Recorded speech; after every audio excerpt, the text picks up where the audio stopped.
എല്ലാവർക്കും DS കിച്ചണിലേക്ക് സ്വാഗതം. ഇന്ന് ഞാൻ വന്നിട്ടുള്ളത് ഒരു ഹെൽത്തി ആയിട്ടുള്ള ഡിഷ് ഉണ്ടാക്കുന്ന റെസിപ്പി ആയിട്ടാണ്. അത് എങ്ങനെയാണ് ഉണ്ടാക്കാൻ നോക്കാം. പിന്നെ നിങ്ങൾ ആദ്യമായിട്ട് എൻ്റെ ചാനൽ കാണുന്നുണ്ടെങ്കിൽ എല്ലാവരും ഒന്ന് സബ്സ്ക്രൈബ് ചെയ്ത് സപ്പോർട്ട് ചെയ്യണേ. വീഡിയോ ഇഷ്ടപ്പെട്ടാൽ ലൈക്ക് ചെയ്യാൻ മറക്കല്ലേ. എന്ന റെസിപ്പിയിലേക്ക് പോകാം.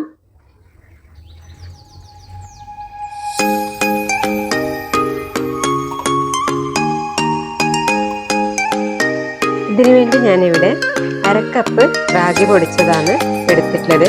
ഇത് റാഗി മുളപ്പിച്ച് ഉണക്കി പൊടിച്ച പൊടിയാണ്.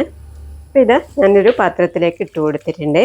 ഇതിലേക്ക് ആവശ്യത്തിന് വെള്ളമൊഴിച്ച് ലൂസാക്കി എടുക്കാം. ഇത് നല്ലതുപോലെ കട്ടയൊന്നും ഇല്ലാതെ ഇളക്കി മിക്സ് ചെയ്തെടുക്കണം.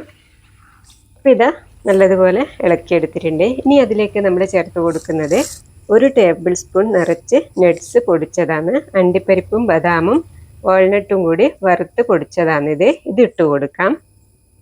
ഇതും കൂടി ഇട്ട് കൊടുത്തതിന് ശേഷം നമ്മൾ ഇതിലേക്ക് ഒരു വലിയ നേന്ത്രപ്പഴമാണ് ഇട്ട് കൊടുക്കുന്നത്. ചെറുതായി മുറിച്ചിട്ടുള്ളതാണ്. ഇനിയിപ്പോൾ ഇതാ ഇതിലേക്ക് ഒരു നുള്ളു ഉപ്പും കൂടി ഇട്ട് കൊടുത്ത് അതൊന്ന് മിക്സാക്കിയെടുക്കാം. അതിനുശേഷം നമുക്ക് അടുപ്പിലേക്ക് വെച്ച് കൊടുക്കാം.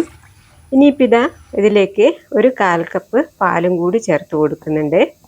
ഇതും കൂടി ചേർത്ത് കൊടുത്തിട്ടാണ് നമ്മളിത് തിളപ്പിച്ചെടുക്കുന്നത്. റാഗീൻ്റെ ആ ഒരു ടേസ്റ്റ് മാറിക്കിട്ടും. കുറച്ച് പാലും കൂടി ചേർത്താൽ, ഇത് പറ്റാത്തവർ ചേർക്കണമെന്നില്ല. അപ്പോൾ ഇതെല്ലാം കൂടി ഒന്ന് മിക്സ് ചെയ്തെടുത്തതിന് ശേഷം ഇതൊന്ന് വേവിച്ചെടുക്കാം. ചെറിയ ഫ്ലെയിമിലിട്ട് വേണം വേവിച്ചെടുക്കാൻ വേണ്ടി, അല്ലെങ്കിൽ കൂടുതൽ ഫ്ലെയിമിലിട്ട് കഴിഞ്ഞാൽ അടിക്ക് പിടിക്കാൻ സാധ്യതയുണ്ട്. അപ്പോൾ ഇതാ നല്ലതുപോലെ വെന്ത് വന്നിട്ടുണ്ട്.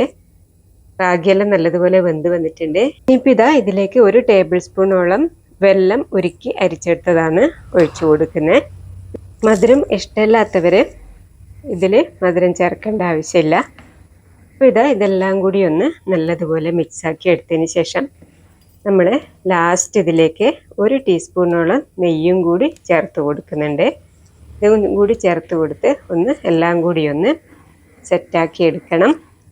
അപ്പോൾ ഇതാ നമ്മൾ ഹെൽത്തി ആയിട്ടുള്ള മുത്താറി കാച്ചിയത് ഇവിടെ റെഡി ആയിട്ടുണ്ട്. നിങ്ങളെല്ലാവരും ഇതുപോലെ ഒന്ന് ട്രൈ ചെയ്ത് നോക്കണേ. അപ്പോൾ ഇതാ നമ്മുടെ പോഷക സമ്പുഷ്ടമായ റാഗി കുറുക്ക് ഇവിടെ റെഡി ആയിട്ടുണ്ട്. നിങ്ങളെല്ലാവരും പെട്ടെന്ന് ട്രൈ ചെയ്ത് നോക്കിക്കോളൂ കേട്ടോ. എന്നാൽ അടുത്ത റെസിപ്പിയുമായി അടുത്ത വീഡിയോ കാണാം.